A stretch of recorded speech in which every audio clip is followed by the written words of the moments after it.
How was your Bible study last night?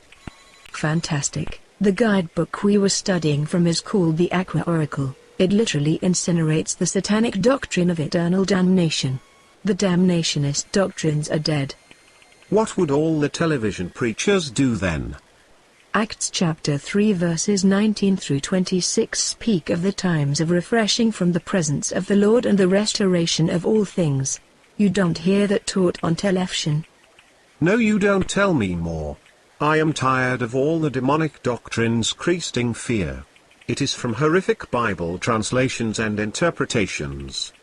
Yes, again, Ivio needs to read the Aqua Oracle. It perfectly explains the restoration of all things, which is the fulfillment of the Abrahamic covenant. God promised Abraham that in his seed, he would bless all the people of the earth. Amen.